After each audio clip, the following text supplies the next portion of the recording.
Culture swap. That's it. Back to another section that Amanda likes. Swap my culture. Thank you. I panicked for a minute there. Didn't think you were going to say it. Yeah, of course. Whew. End of the effing world. Yeah, we watched End of the fucking world. There's going to be spoilers. There are going to be spoilers, listeners. So if you haven't watched it and you want to, go do it. It was on Netflix. I think it might be on Channel 4, catch up, whatever, for English people, but I don't know. If you've got Netflix, it's on there. Yeah. What is, Liam? Hey, Liam. Yeah, Ellie, what? What is the end of the fucking world? It's like Ragnarok, right? Yeah. How much, now Liam, how much Norse mythology was in this TV show? I'm going to say 0. Yeah, I think it was 0. Yeah. I don't really know why it was called End of the fucking world. No, this is fair. Cool, okay. I was worried for a second there that maybe I missed something. No, I was trying to think. When you asked that, I hadn't actually considered it, and then I was sort of having a little think, like, Good question, is there right? a reason? There probably is. I imagine, if we were to do research for this show, we'd have found out about it, but... Oh, what? Research? No, we don't do that. That's not the Nerd on Nerd way. This show was based on a mini-series of comic books. I was aware of that. I have not read the comic books, have you? Nope. Fair enough. That was my interesting fact, Liam. Oh. What happened in it? Liam, give me a brief summary of what this show is about. Okay, a brief summary of the end of the effing world. Here we go. You've got our two main characters. Our main character... well, they're both main characters, I guess. Yeah. Here's another thing that bothers me, right? Okay. And I notice it all the time. Sorry, I realised I was meant to be doing it. No, it's fine. It's just so nerd on nerd. Liam, do a summary. Okay, I'll do a summary. One thing I noticed about this TV show. Just one thing that bothers me, right? Yeah. Literary adaptations. Uh-huh. I get that, like, books typically are written in the first person, and that typically gives you an insight into, like, a character's thought process. Mm-hmm. Fucks me off when films and TV and stuff that's kind of adapted from books are so lazy that they just give a voiceover to have that, like, shortcut into the thought process. I mean, okay, that's fair, but I you didn't need hate it sometimes. it in this. You couldn't have had this show without that. I didn't hate it in this. It's just, it's the sort of thing, right, where like when you were like, oh, it's based off of a comic series. Yeah. I already knew that, but if I hadn't have known that, I'd have gone, doesn't surprise me one bit. Yeah. Because of the fucking voiceovers. But I mean, like, you genuinely do need it for this one. It helps. Because, like, the nuance of thought that they have in this is too complex to just show with, like, a character pulling a face. Well, that and the juxtaposition provides some of the humour in this. Yeah, because that is part of one of the good things in this is the way that works. But it still annoys me. That's fine. It can annoy you. I just wanted to clarify that, Yeah. Yeah. So, brief synopsis. We have two main characters. We've got James. He has issues with emotions. Yep. And he thinks he might be a psychopath. He has a bit of a tragic, like, something happened to him in the past. I think, basically, here's my theory, and we're going into spoilers. I think, in the past, he basically saw his mum drown herself in a car in a lake. And I think he didn't really know how to handle those emotions. So he just suppressed all of his emotions.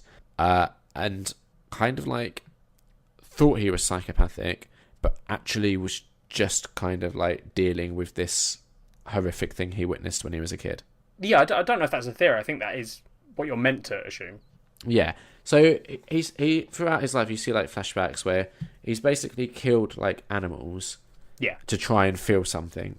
And like there's another thing. His hand is all scarred because he put it in, like, a deep fat fryer. Yeah, to try and feel feelings. He didn't, and he wants to kill a person. Yep, he has decided that the next thing on his list is kill someone. Yep. Along comes Alyssa. She feels, and I don't know if this is just, I don't know. She feels like not necessarily relatable, like slightly exaggerated, but I definitely feel like I knew girls like her at school.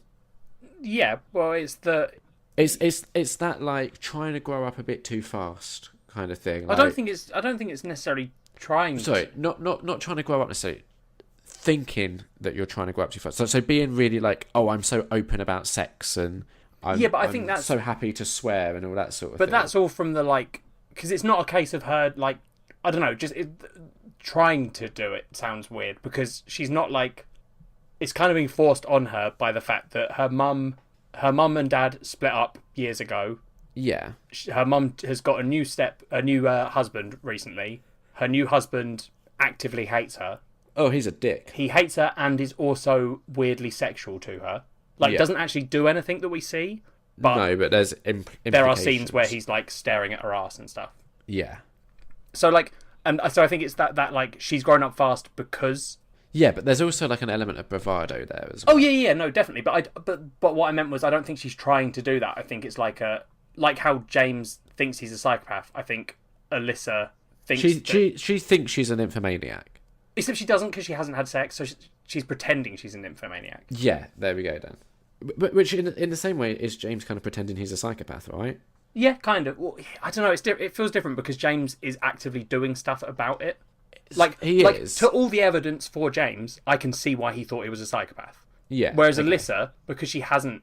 I don't know if the nymphomania part is the bit that's like... Because it feels like they're both meant to be representing a type of mental illness, right? Or they have mental illnesses. Not in like how depression. I don't know if that's necessarily what I got from it. It could be, but I didn't get that from it personally. Okay. It felt like that to me because you've got this kid who is suffering from super fucked up depression that is bad enough that he thinks he's completely dead inside. Yeah. And a girl who's basically just wants someone in her life to love her. Yeah, and she's like, her mum clearly is just kind of like, her mum does care for her, but is so, like, I think scared of losing her new husband that she kind of ends up sort of sidelining Alyssa. Yeah, because I flip-flopped on the mum, but only because of that scene towards the end where you find out that she basically wrote a load of birthday cards from her dad, which actually were just the mum writing them. And, like, I was like, oh, okay, so it's like... But the mum's still a bad person. Because she's let her stepdad basically abuse her daughter. Yeah. So there's our two main characters. Yeah. They're both damaged in their own way. They meet each other and they decide to go on a bit of a road trip. And yeah, James decides he's going to kill her. Yeah, she decides... She wants to run away. Yeah. And the whole show, it's only 8 episodes long. The whole show is them basically discovering feelings for each other. Yeah. Like, James realises, I think, probably about the halfway point that he's not actually a psychopath. Yes. Well, yeah, it is pretty much exactly halfway, isn't it? Yeah, I think so. And Alyssa, I don't know, like, she never exactly... She has her realisation, but she has it in, like, the last 2 episodes. Yeah, like, she knows exactly. She knows she's got feelings for him. She knows a lot sooner than James does that she has feelings for him.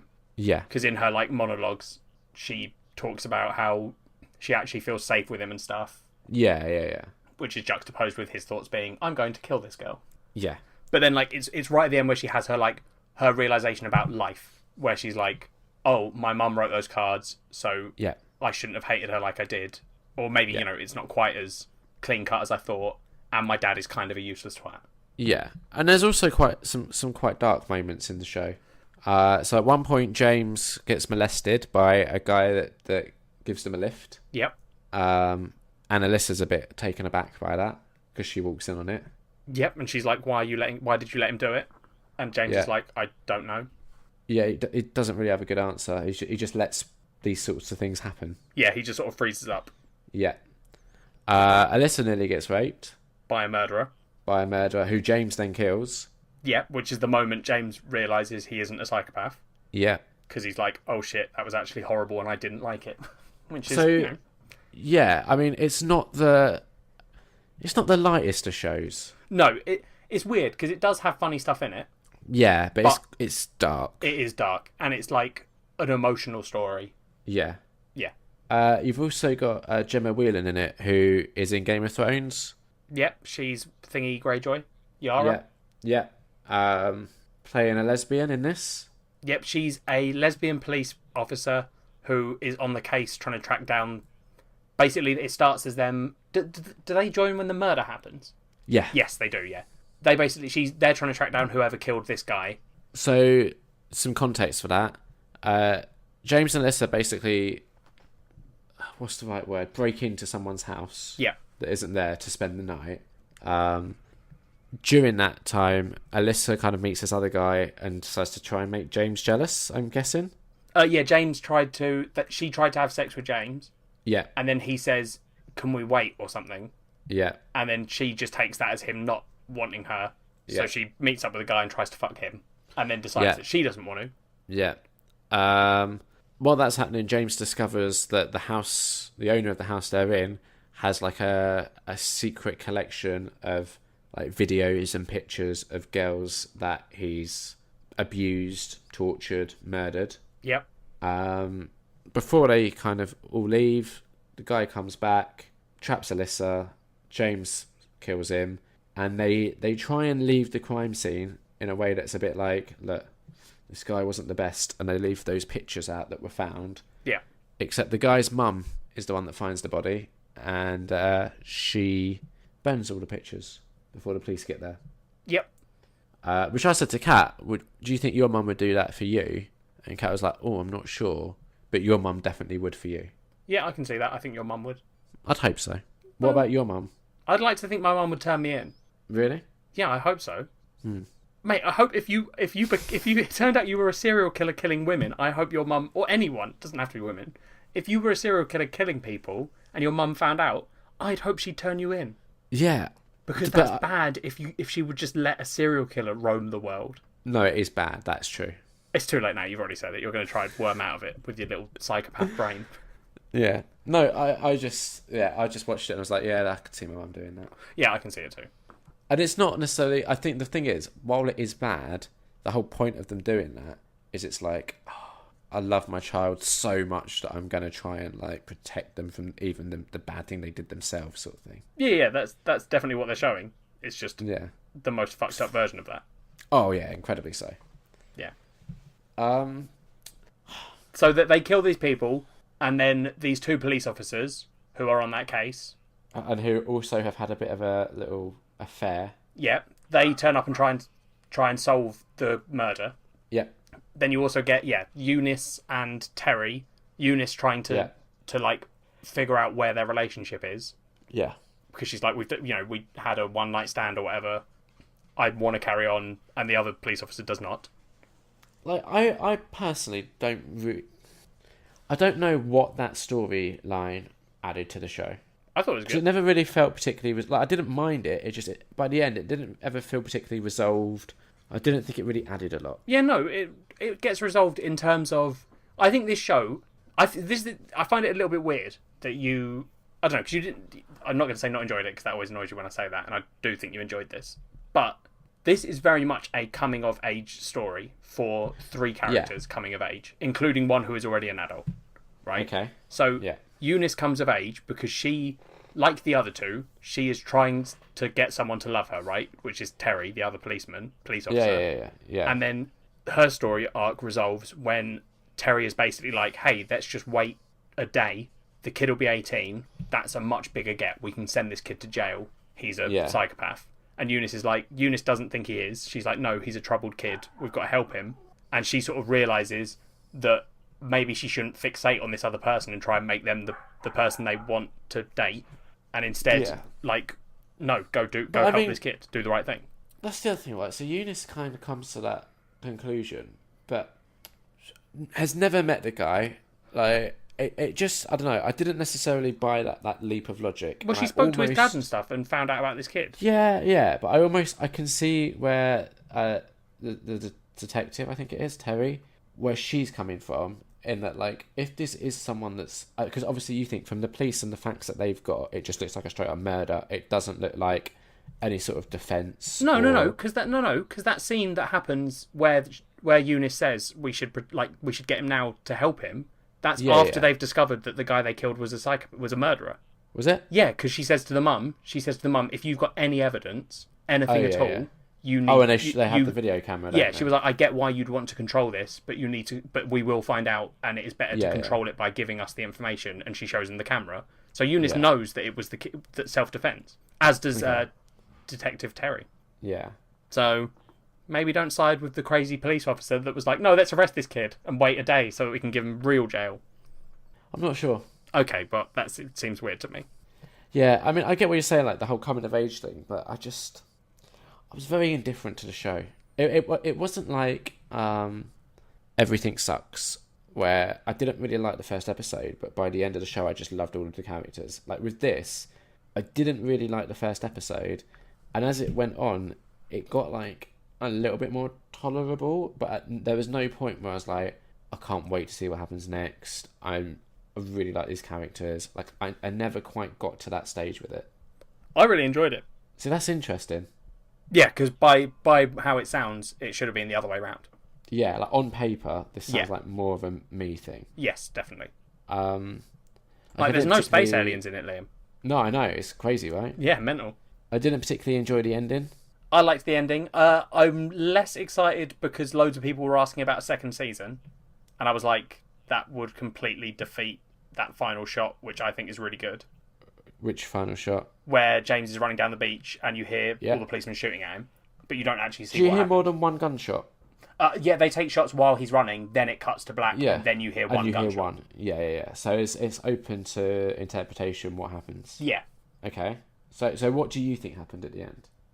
I don't think it matters, because I don't think that's what they were going for with it. Okay. I don't think I don't think that was put in there as a like, whoa. It wasn't to create discussion. Yeah, I think because I like I said, I think the point of it is like these characters coming to terms with who they are. Yeah. So you get that really emotional scene where James is basically like, Alyssa, they don't think you're involved in this, so I'm going to go get arrested. Yeah. She won't let him. He effectively knocks her out and then runs onto the beach with a shotgun. Yeah. And like, so I think the whole point of it is that by the end, James has come to terms with his mother's death and realised that he can love someone. And I think that's what the important bit is. So the fact that you don't know what happened to him doesn't matter.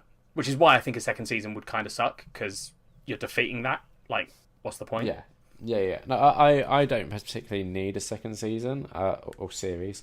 I'd probably watch it if they did it, just out of curiosity. Yeah. But I feel like this did enough. Yeah, definitely. I've got some fun trivia for you from IMDb. Oh God, go on.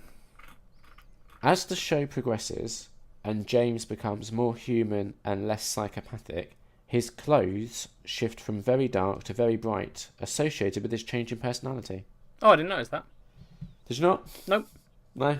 They were quite subtle with the brightness of his clothes. I mean, there's only, if you're talking about, I know you're being a dick, but that cannot be what they're talking about, because that isn't a shift across the season. That is literally an episode where they disguise themselves by him wearing a very, very bright shirt. Yeah, the point that I'm making is that bit of trivia is fucking ridiculous. Yeah, cool. It is. Because that isn't a slow shift. It's literally just like one episode they have to disguise themselves. So James wears a... the only wears that for the rest of the show. Yeah.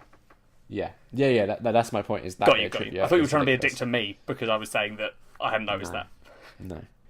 No. Yeah, honestly, I don't know. I'm pleased you liked it. Yeah, I think it's kind of weird that you didn't. In like not in a why didn't you like it? Just in a this is the kind of show that I would have thought you would really enjoy. Yeah, like if you'd have watched this, I could see you then saying to me, "Oh, I think you should watch it. You might like it." Yeah, well, I'm glad I didn't, because whenever that happens, you like to moan. Yeah, I would have moaned up. Yeah, I know. Have you got anything else you want us to talk about it? I felt like we were saying earlier, like how dark it gets in places. I did think the tone at times was a little bit muddled, almost. Like you'll have like a really dark scene where like, you've got this like 17-year-old kid who's being molested in a bathroom by this dirty old guy, and then they try and make like a bit of a... There'll be like a line of dialogue that's supposed to be funny, and I'm like, it's just not quite time to be joking yet. Yeah. Like tonally I felt it was a bit all over the place, which I think was kind of the point, but I just didn't necessarily appreciate that. Well, not appreciate, but it didn't quite work for me. I mean, that's fair enough. I sort of agree. Yeah, I agree. It's sometimes a bit jump. I mean, overall, I didn't mind it. Yeah, just at certain points. It's a proper like Channel 4-y way to do it.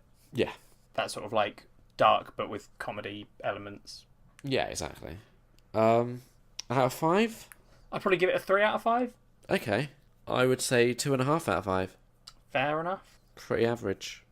But, yep, and I think slightly above average. I'd go watch it if you thought any of the stuff we said was interesting. I don't know if we did a brilliant job of selling the show. Probably not.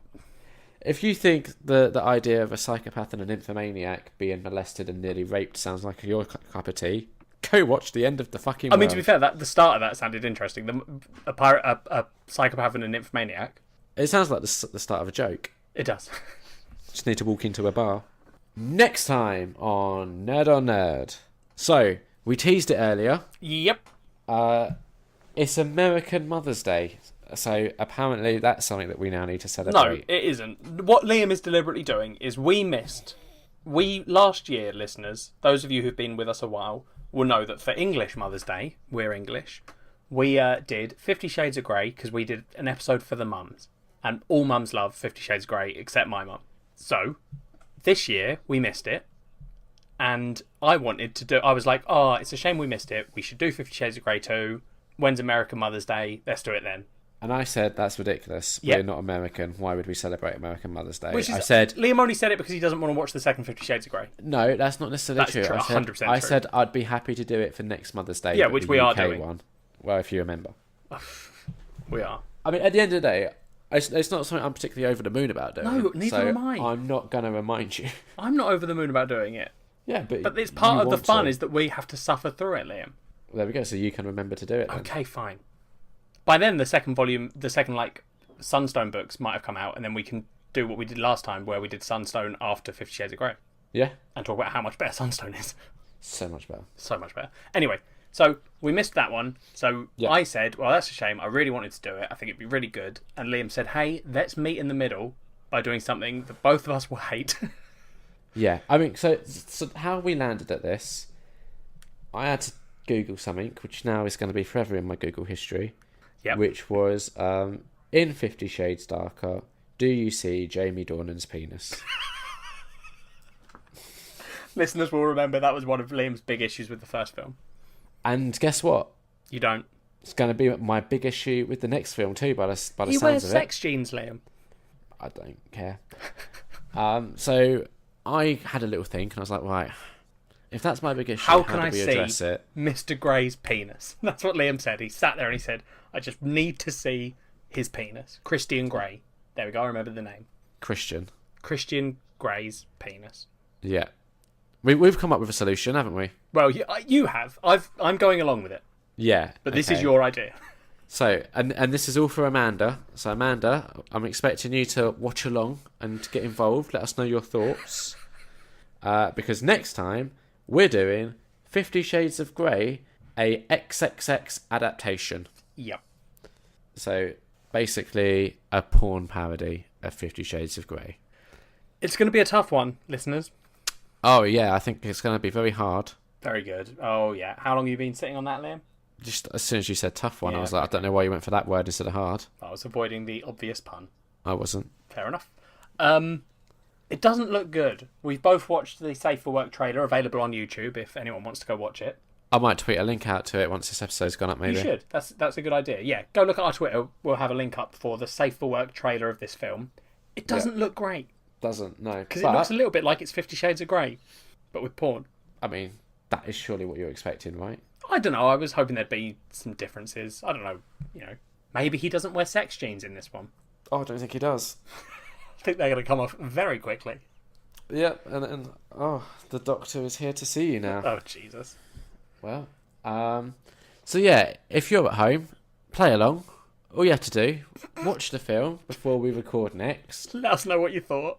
Yeah, you can either tweet us or you can email us. Just to remind you, that film is 50 Shades of Grey, a XXX adaptation. Yeah. So, thanks, Amanda. You've kind of started this. I don't know why you're getting the blame, Amanda, but... I mean, okay, here's why. Ellie had completely forgotten about it until Amanda piped up. That's true. Now look what you've made us do. Don't drag Taylor Swift into this.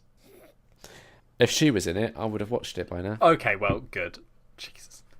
Liam, if they want to get in contact with us and tell us how good 50 Shades of Grey, a XXX adaptation is, It might be bad. We're going in with an open mind. Well, I'm going to go in positive. I'm not. Okay.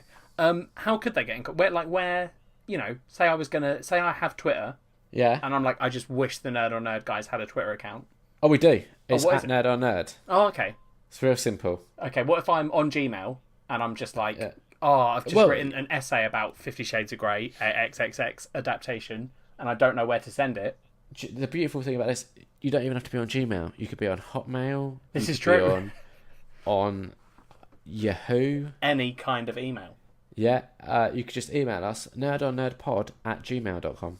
And what if I was like Facebooking and I wanted my family to see my thoughts on 50 Shades of Grey, XXX Adaptation?